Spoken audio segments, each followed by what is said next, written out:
વાવ ધારાસભ્ય ગેનીબેન ઠાકોરનું નિવેદન, જ્યાં કોંગ્રેસના ધારાસભ્યો ભાજપમાં જવાને મામલે નિવેદન આપ્યું છે। ભાજપ કોંગ્રેસનો ભરતી મેળો કરી રહી છે। ભાજપ ક્રેડિટ ગુમાવી ચૂકી છે। કોંગ્રેસની ક્રેડિટ પર ભાજપ ચૂંટણી જીતે છે। જે ધારાસભ્ય ભાજપમાં ગયા છે, કામ કરે છે એવી અપેક્ષા।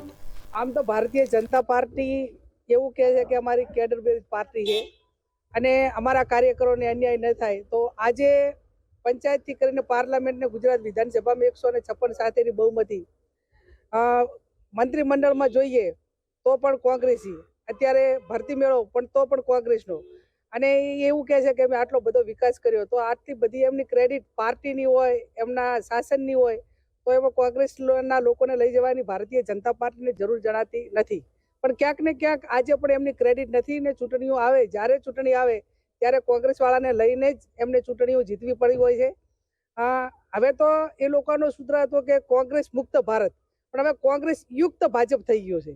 એટલે આ બાબતમાં મારે કંઈ વિશેષ કહેવાનું રહેતું નથી। અમારા જે કંઈ સિનિયર ધારાસભ્યો કે જે ગયા હોય, સીજે ચાવડા સાહેબ હોય કે અન્ય હોય, તો સીજે ચાવડા સાહેબ એ અમારા કોંગ્રેસ પાર્ટીમાં ધારાસભ્યનું પદ હોય, દંડકનું હોય, અને પાર્ટીની એમને ખૂબ જરૂર હતી એક સિનિયર તરીકે।